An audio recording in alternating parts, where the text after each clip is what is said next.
Welcome to our channel, guys. A day after President Uhuru Kenyatta announced that he was going to decide Raila Odinga's running mate, it seems the preferred running mate is already talking.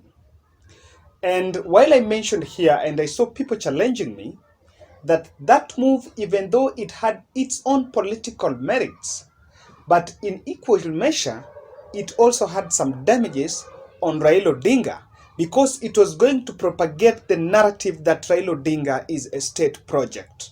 That is what I mentioned.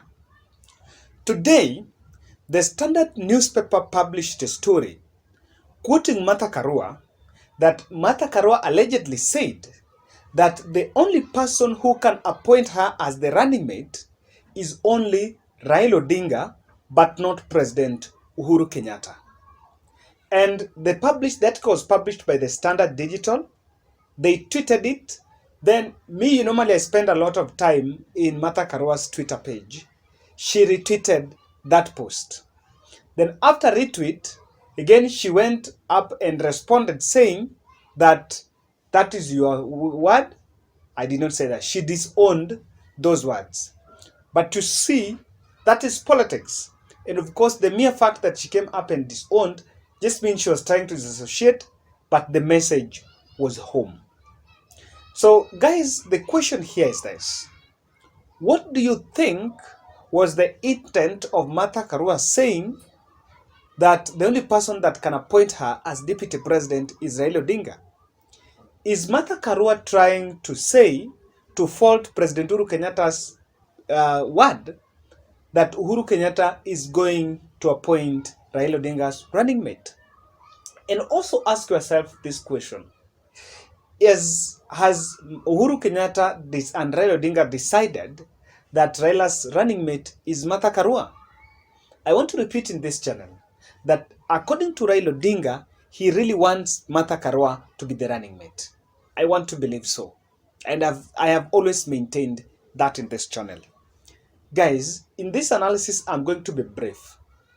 Because one of my understanding, if you ask me what is going on here, there are only two speculations that are working here. There are only two theories that are working here. One is that Martha Karua is making a conscious decision and sending Raila a message that he needs to tell Uhuru to stop the narrative of choosing for Raila Odinga running mate. The second theory here is, you remember after Uhuru Kenyatta made that statement, it made a lot of uproar in the political space, and it was used to propagate the narrative that Raila Odinga is a state project. And so there is something I'm going to say here. Do you believe that Uhuru and Martha Karua are working together on something? Guys, hold on. If you're watching this video for the first time and you've not yet subscribed, take a second and subscribe. Click the notification bell so that you can be notified whenever we publish a video. Secondly, also talk to us in the comment section about this move.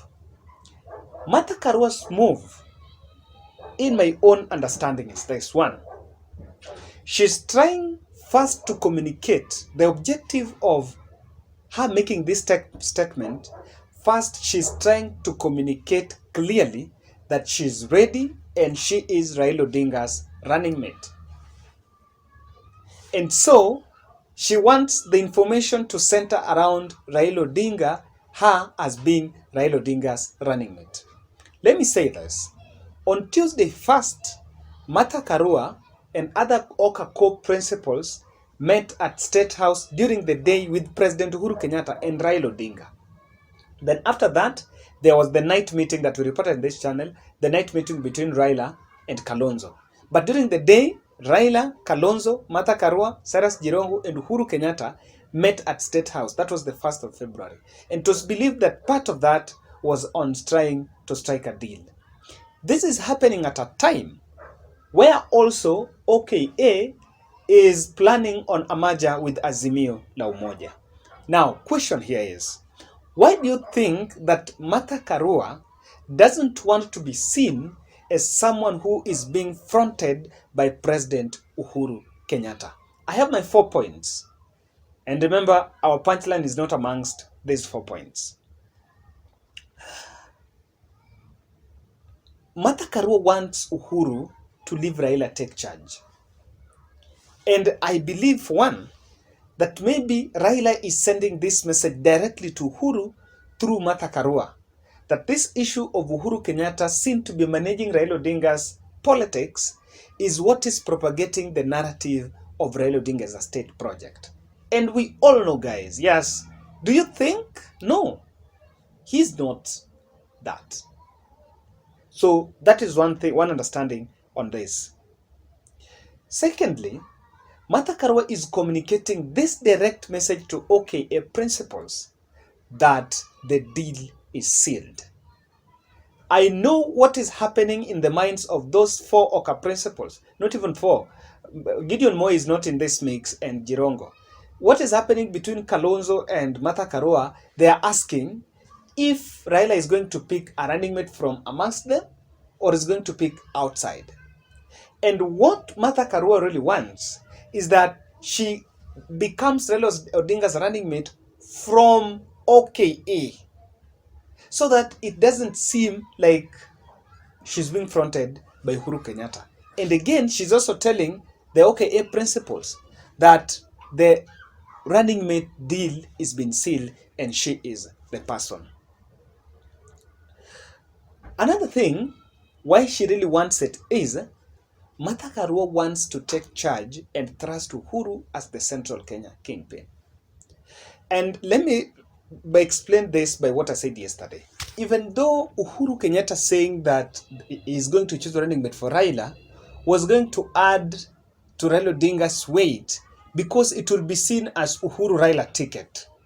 Even though I have realized that Musalia Mudavadi and Wetangula are now blaming Uhuru that Uhuru Raila ticket only means he doesn't want to relinquish power after August general election. Maybe he still wants to be in power.